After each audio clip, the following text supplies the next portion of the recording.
pleasure and fun are not the same thing. And I think it's important that we separate out the distance and the differences between the two of them.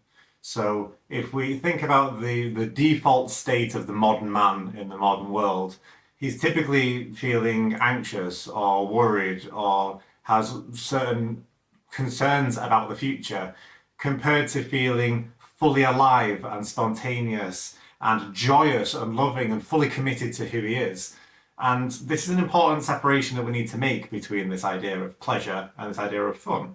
To experience pleasure, you have to be fully committed to the moment, and that means not being divided.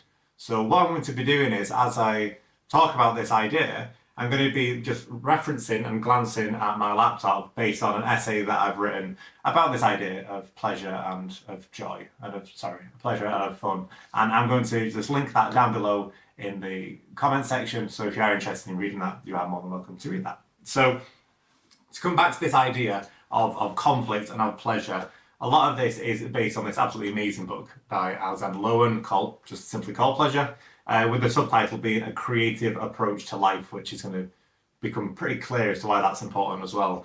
But if we think about going to a music festival or you're going to watch an amazing film, in both cases, there's an element of full immersion. If you're going to be really connected to the music at the festival, you're not worried too much about like if you're going to perform well at work the next day or the next week. You're not worried about financial concerns. They're not the pressing thing that's going on in your mind. All that's happening at that point in time is, assuming you are particularly into the music, focusing on what's going on either on the stage or more specifically what's going on in your body at that point in time. You give yourself over to this idea of, I'm just going to be here in the present moment. It's the same with if you go to the cinema. You're not thinking, oh, I'm a person watching a screen. The screen is so big that it fills your entire vision and you become a part of that experience. It is full immersion that we're looking for with all of this. So that's what we're looking for, really. We're looking for that full commitment. So when we start to think about this, when we start to think about where conflict might enter the picture, conflict comes more from a half-hearted commitment. Where there is conflict, there's more than likely going to be pain and not pleasure. And if you're going to be a divided person, a divided self, it's going to feel pain predominantly, not pleasure. Because pleasure is being fully immersed in the moment. Pain is a disruption to that immersion in the moment. And when we think about this, we're going to feel that pleasure in the body as well. This isn't some abstract idea. This is going to be a very grounded process as we start to think about all this. So I have to be in touch with my body if I'm going to be able to feel pleasure. So I have to be in touch with the senses, the five senses, for the sake of this. So as we're looking at this, if I think about it in my personal life, because this is something I've struggled with throughout my life in various different ways, I'm someone who would typically start to disassociate from my body. Sometimes consciously, more often than not unconsciously. And a big part of my inner work and a big part of my journey is, instead of just focusing on that separation, learning what it feels like to come back into that body. And for me, three pretty major things have helped with that, which is weightlifting. I used to be a power lifter, not so much anymore, more of a runner, which is going to be the next part. But when we start to look at the idea of weightlifting, to be able to lift the weight as fluidly as I would like to and not mechanically, I've got to be in touch with how my muscles feel, what my body is doing in space at that particular point to allow me to actually make that lift. And as I was saying there, although that's not so relevant for me now, although I do still weightlift, it's not to the same degree that it was. Running has really, really helped as well, because when you're running, you can't just focus on your legs and you can't just focus on your breathing. You've got to focus on your body overall. It's a holistic approach. I've got to think how my legs are moving in relation to each other and what my arms are doing in relation to that. And where is my chest in relation to that? Is it pointed up? Is it sagging down? Is it leading the way? What are all the smaller muscle groups, like my hip flexors? What are they doing in that moment? I've got to become aware of all that. And it's going to be difficult at first. I'm going to be thinking about it in a very, very mechanical way. But as time goes on, the process becomes much more fluid and it flows much easier. And that's when running starts to become much more of a pleasurable process rather than something that you have to do just to keep fit. In the previous example, it's the idea of rather than just going to the gym just to get huge muscles just so you can impress other people, which is a very mechanical, objective way of looking at it, but bringing the idea of it being much more subjective back into the moment. It's the idea of what does it feel like to be a person who is lifting that weight? What does it feel like to feel that in my muscles and that groundedness with it all? If we take that running one step further, think about sprinting. It's something that a lot of children do all the time. At the playground, before school, after school, if someone's going to be very energetically alive in their body, they're running. They're running around everywhere. They're sprinting at full speed quite often, just at break time, just for the sake of it. And that's clearly a pleasurable process for a lot of children. When you look at their face, they don't have to think, is this fun for me? What would be the most fun things for me to do right now? Oh, it's sprinting, therefore I'll sprint. That's not the thought process with children. It's just, I'm going to see what my body's doing. That person's running after me. I'm just going to run as well. It takes over. There's a much more spontaneous approach to all this. It's much more joyous as well. So a lot of adults forget all this. A lot of people go 10, 20, 30 years, potentially their entire lifetime, without sprinting once they've gone past a certain age. And that can become particularly useful again to ground yourself in, because you're going to be breathing heavier. Your muscles are really going to feel heavy as you're doing that sprint. But you're moving through space and you're being grounded, you're being connected at that particular point. So again, we're trying to understand here the difference between fun and pleasure. Fun, there's an element of an abstractedness. There's a logic to it. There's this will be fun, so therefore I should do it. Pleasure is the exact opposite. It's much more of a in-the-moment, spontaneous approach.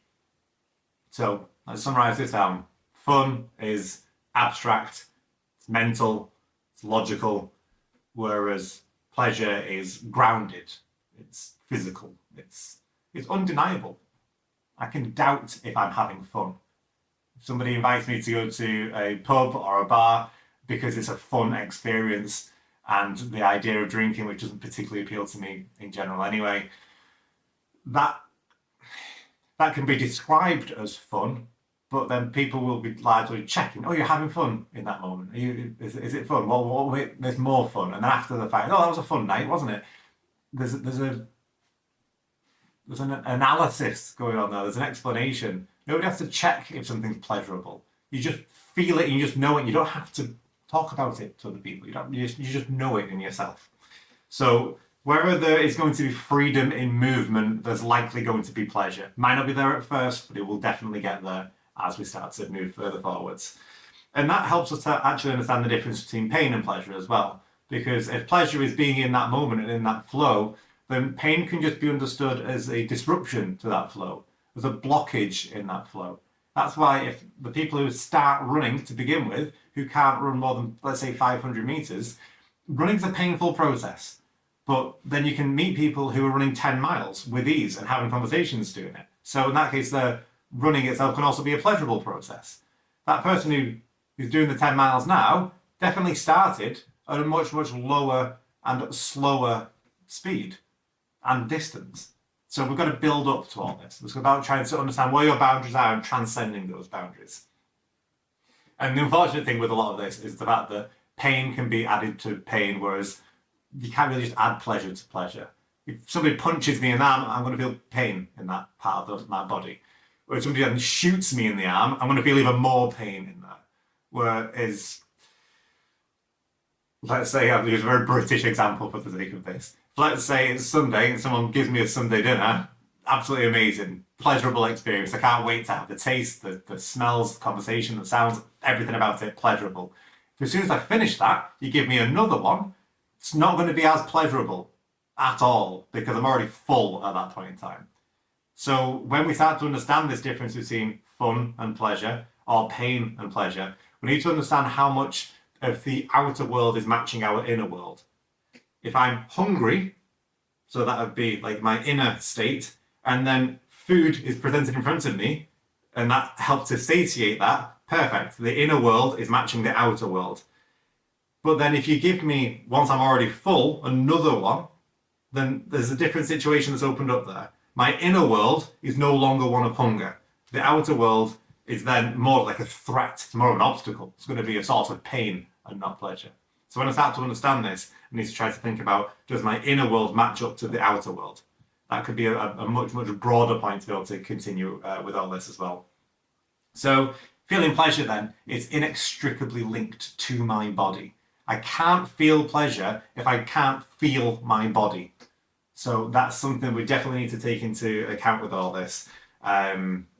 Because if we, like, going back to this idea of like pain versus pleasure or fun versus pleasure overall, we don't want this to be an abstract idea. I'm not looking to like optimize this process. I'm just looking to be in the process, to realize that I am dynamically alive in this process. That's considerably more important. So I could carry on talking about this because I absolutely love the book. I've got so much more to say in it all, but I'm aware that the video is going to go on for quite some time. I will link the essay that I've written below just to make all this super, super clear in terms of what I'm talking about. But like I say, it's if you can be grounded in your body and making sure that it's a body that you want to be grounded in as well, that's going to be the most important part of all this. So as we try to understand the difference between pain and pleasure and fun and pleasure, just think about it as, do I have to think about this or can I just do it? When we look at this, do the inner work silently, do this inner work consistently, do this inner work in solitude, figure out what pleasure means to you. You'll drop into a whole new way of being, which is inaccessible to most people in the modern world if you're able to match up your inner world to the outer world. And in doing that, you're going to take the first steps towards pleasure, which is steps towards a more fulfilling, a more meaningful, a more creative future. So give yourself some credit for that. Feel proud of yourself for that. And more importantly, feel pleasure.